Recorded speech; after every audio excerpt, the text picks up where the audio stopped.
Picture this, a sprawling mansion overlooking Lake Washington, its windows reflecting the gray Seattle sky of April 1994. Inside, silence fills rooms that once echoed with the raw, unfiltered sound of grunge music. In a small room above the garage, a discovery would shake the music world to its core and leave questions that remain unanswered 3 decades later. Kurt Donald Cobain, the reluctant voice of a generation, the man who made flannel shirts a symbol of rebellion, was found dead at just 27 years old. But here's the thing that keeps people talking, keeps investigators wondering, keeps conspiracy theories alive. Was it really suicide? Or was there something more sinister at play? Today, we're diving deep into the final chapter of one of rock music's most enigmatic figures. We'll explore the tortured last days of a man who never wanted to be famous, trace the meteoric rise that both made and broke him, and examine the evidence that has divided experts for years. Because Kurt Cobain's death wasn't just the end of a life, it was the end of an era, and the beginning of one of music's greatest mysteries. The Final Days, A Soul in Torment. March 1994. Kurt Cobain was falling apart and everyone around him could see it. The man who had reluctantly become the spokesman for Generation X was drowning in a sea of heroin addiction, chronic pain, and a fame he never wanted. His wife, Courtney Love, later described those final weeks as watching someone slowly disappear before her eyes. The intervention came on March 25th, organized by friends and family who were desperately trying to save him. But Kurt wasn't ready to be saved. He sat through the meeting, nodding occasionally, his blue eyes empty and distant. Those who were there said it was like talking to a ghost of the person they once knew. The man who had written songs that spoke to millions of disillusioned youth couldn't find the words to express his own pain. Just days later, Kurt checked into the Exodus Recovery Center in Los Angeles. But recovery wasn't on his agenda. On March 30th, he scaled a wall and disappeared into the night, leaving behind only a note that would later become evidence in the investigation of his death. Where did he go? What was going through his mind during those missing days? His return to Seattle marked the beginning of the end. Kurt arrived at his Lake Washington home like a stranger in his own life. Friends who saw him described a man who seemed to be saying goodbye without actually saying the words. He was painfully thin, his once vibrant energy replaced by an eerie calm that unnerved those who knew him best. The physical toll of years of drug abuse was evident. Kurt's stomach problems, which had plagued him since childhood and partially drove his drug use, had worsened dramatically. He complained constantly of debilitating pain that no doctor seemed able to diagnose or treat effectively. Was he self-medicating with heroin because the medical establishment had failed him? The answer to that question might hold the key to understanding his final days. But it wasn't just physical pain that was consuming him. Kurt felt trapped by his own success. The man who had written Smells Like Teen Spirit as a sarcastic take on teenage apathy had watched it become an anthem that defined a generation. He felt like a fraud, like he was lying to his fans. How do you live with that kind of internal conflict? How do you continue when you feel like everything you touch turns to something you didn't intend? His relationship with Courtney was volatile during this period. Police had been called to their home multiple times in the months leading up to his death.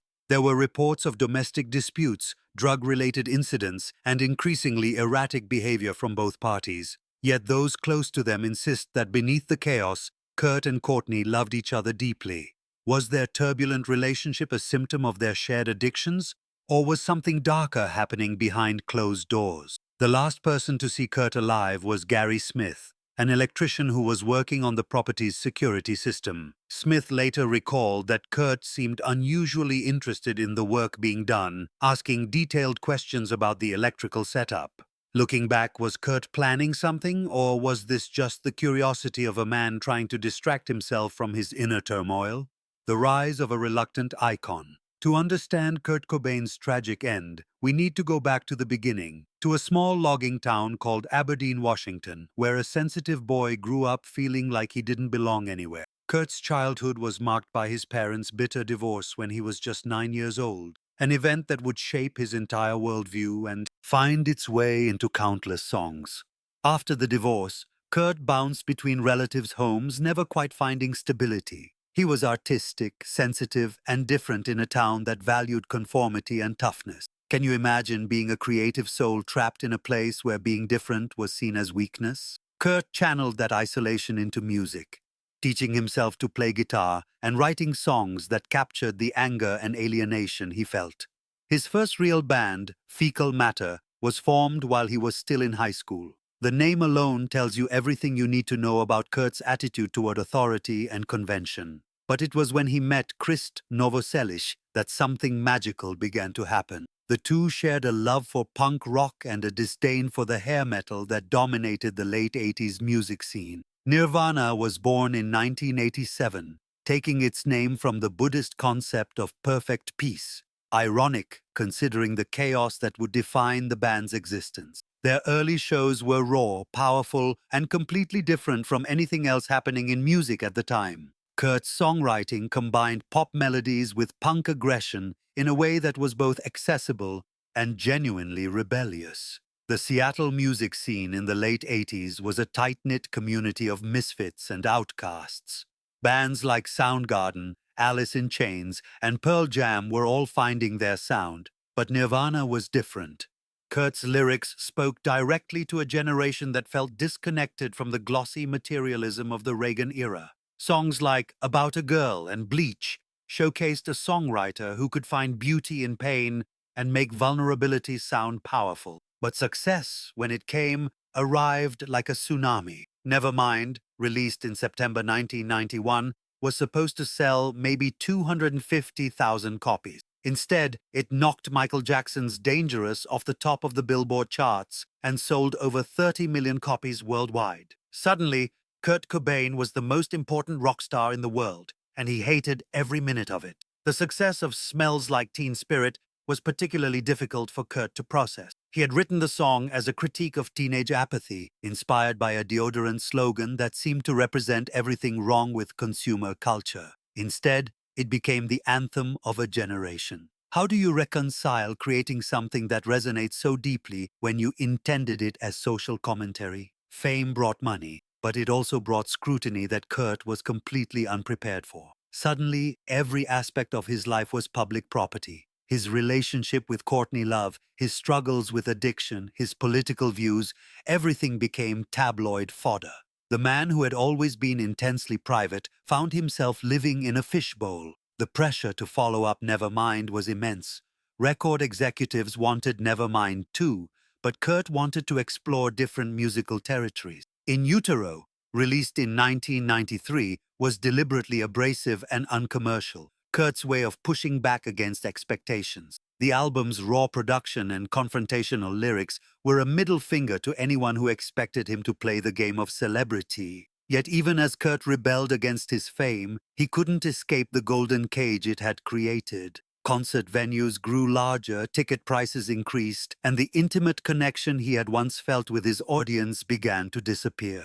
He would often look out at crowds of tens of thousands and wonder if anyone actually understood what he was trying to say, or if they were just there because it was cool to be seen at a Nirvana show. The band dynamics also began to shift under the pressure of success. Dave Grohl, who had joined as drummer in 1990, was eager to contribute more creatively, while Krist struggled with his own relationship to fame. Kurt increasingly felt like he was carrying the weight of the band's success alone, a burden that grew heavier with each passing year. The final chapter, April 5, 1994. The morning of April 8, 1994, Gary Smith arrived at the Cobain residence to continue his electrical work. As he approached the garage apartment, something felt wrong. The usually meticulous Kurt had left the place in disarray, and there was an eerie stillness that made Smith's skin crawl. What Smith discovered would send shockwaves through the music world and spark decades of debate. Kurt Cobain was found lying on his back near a window, a shotgun across his chest, and what appeared to be a suicide note nearby. The official cause of death was ruled as a self-inflicted gunshot wound to the head, but the scene raised immediate questions that have never been satisfactorily answered. The suicide note, if that's what it was, remains one of the most analyzed documents in rock history. Written in Kurt's distinctive handwriting, it spoke of his loss of passion for music and his feeling that he was deceiving his fans. But here's what's strange. The tone and content of most of the notes seemed to be about quitting the band, not ending his life. Only the final few lines spoke of suicide, and they were written in markedly different handwriting. Could someone else have added those crucial final sentences? Seattle Police Detective Tom Grant, who was hired by Courtney Love to find Kurt before his body was discovered, has spent years arguing that the scene was staged. Grant points to inconsistencies in the evidence. The amount of heroin in Kurt's system was allegedly so high that he would have been incapacitated and unable to pull the trigger. The gun was found with Kurt's fingerprints on it, but no prints on the pen used to write the note, and the position of the body suggested it had been moved after death. But the official investigation painted a different picture. The Seattle Police Department concluded that Kurt had injected himself with heroin to dull the pain before using the shotgun. They argued that the drug might not have acted as quickly on someone with Kurt's tolerance level, giving him enough time to complete the act. The fingerprint evidence, they claimed, was compromised by the crime scene processing. The timeline of events raises its own questions. Kurt was last confirmed alive on April 5th, but his body wasn't discovered until April 8th. Where was he during those 3 days? The coroner estimated that death occurred around April 5th, but with decomposition and other factors, could the estimate have been wrong? And why didn't anyone check the garage apartment sooner? Courtney Love's behavior in the days following Kurt's death also fueled speculation. She seemed to know more about Kurt's state of mind than she initially let on, and her various statements to police and media contained inconsistencies that conspiracy theorists seized upon. Was she protecting someone? Or was she simply a grieving widow trying to process an unimaginable loss? The media circus that followed Kurt's death was unlike anything the music world had seen before.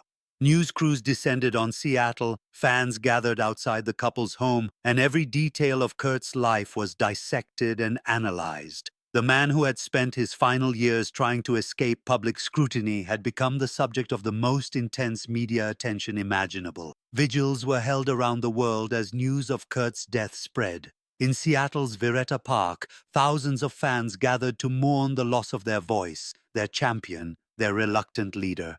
The scene was both beautiful and heartbreaking.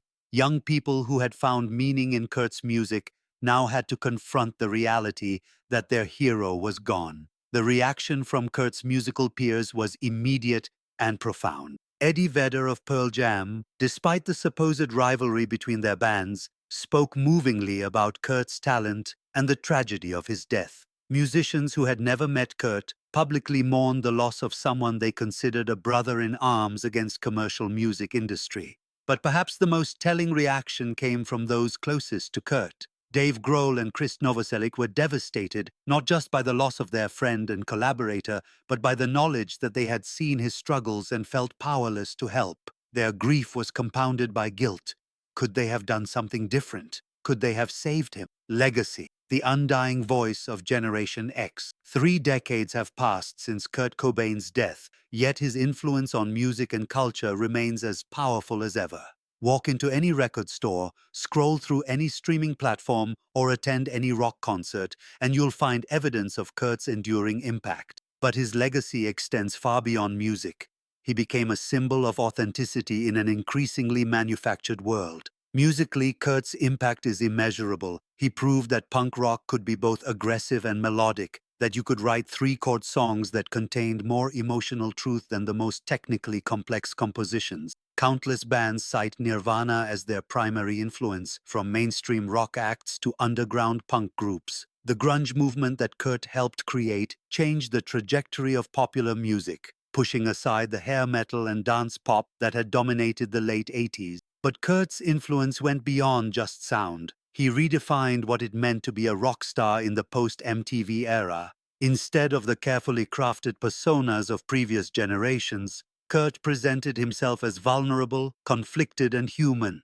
He wore thrift store clothes not as a fashion statement, but because that's what he could afford and felt comfortable in. He spoke openly about depression, addiction, and feeling like an outsider, topics that previous rock stars had hidden behind carefully constructed images. The cultural impact of Kurt's feminism and progressive politics cannot be overstated. In an era when rock music was still largely dominated by machismo and misogyny, Kurt stood up for women's rights, LGBTQ+ equality, and social justice. He famously said he'd rather have a small audience of people who shared his values than a massive following of bigots. How many musicians today would take such a principled stand, knowing it could cost them commercial success? Kurt's struggles with mental health and addiction also opened important conversations that continue today. His death forced the music industry and society at large to confront the reality that fame and success don't cure inner pain. The romanticization of the tortured artist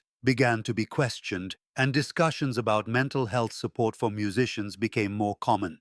The fashion influence of grunge, particularly Kurt's casual, anti-fashion aesthetic, permanently changed how people dressed. The combination of flannel shirts, ripped jeans, and Converse sneakers became a uniform for outsiders everywhere. Major fashion houses began incorporating grunge elements into their collections, though Kurt would have likely been horrified by the commercialization of what had been an authentic expression of economic necessity and rebellion. The questions surrounding Kurt's death have only added to his mystique. Documentary films, books, and countless internet discussions have kept the mystery alive, ensuring that new generations continue to discover his story. Whether you believe he died by suicide or was murdered, the debate itself speaks to how deeply Kurt's life and death affected people who never even met him. For many fans, Kurt represented the last authentic rock star, someone who achieved massive success without compromising his artistic vision or personal value. In today's era of social media manufactured celebrity and focus group tested music, Kurt's unfiltered honesty feels even more precious and rare. The Nirvana catalog continues to sell millions of copies each year, introducing Kurt's music to listeners who weren't even born when he died. Songs like Come As You Are and Heart-Shaped Box sound as fresh and relevant today as they did when they were first released. The raw emotion in Kurt's voice transcends generational boundaries, speaking to anyone who has ever felt like an outsider or struggled with inner demons. Perhaps most importantly, Kurt's story serves as both inspiration and cautionary tale. He showed that it's possible to achieve massive success while staying true to your artistic vision, but he also demonstrated the potentially devastating cost of fame on mental health. His life reminds us that behind every celebrity is a human being with real struggles, real pain, and real needs for connection and understanding. The conspiracy theories surrounding his death, while controversial, have kept Kurt's story in the public consciousness in ways that might not have happened otherwise. Whether these theories are based in fact or fantasy, they reflect how deeply people connected with Kurt and how difficult it remains for many to accept that their hero could have chosen to leave this world. Today, as mental health awareness grows and the music industry slowly begins to better support artists' well-being, Kurt's story serves as a reminder of how far we've come and how far we still need to go. The conversations he started about authenticity, mental health, and staying true to your values continue to resonate with each new generation of musicians and fans. Kurt Cobain died at 27, joining the infamous 27 Club of musicians who burned bright and fast. But unlike many of his peers in that tragic fraternity, Kurt's death still generates passionate debate and investigation. Perhaps that's because his music and message were so powerful that fans simply can't accept that such a voice could be silenced so young. In the end, whether Kurt Cobain died by his own hand or was the victim of something more sinister may never be definitively proven. But what cannot be debated is the profound impact he had on music, culture, and the lives of millions of people who found solace, strength, and understanding in his words. He gave voice to the voiceless, spoke for those who felt they had no platform, and created art that transformed pain into something beautiful and meaningful. Kurt Cobain may be gone, but his voice, raw, honest, and uncompromisingly authentic, continues to echo through the decades, reminding us that it's okay to be different, okay to struggle, and okay to demand something real in a world that often feels fake. And perhaps that's the greatest legacy of all, the knowledge that somewhere in Aberdeen, Washington, a sensitive, artistic kid who felt like he didn't belong anywhere grew up to show the world that being different isn't just okay, it's powerful. The mystery of Kurt Cobain's death may never be solved to everyone's satisfaction. But the mystery of his life, how someone so young created art so enduring, how someone so uncomfortable with fame became so influential, how someone who felt so alone connected with so many, that mystery is solved every time someone puts on Nevermind and finds comfort in knowing they are not alone in their struggles. That's the real legacy of Kurt Cobain. Not the unanswered questions about how he died, but the undeniable proof of how vibrantly, authentically, and meaningfully he lived.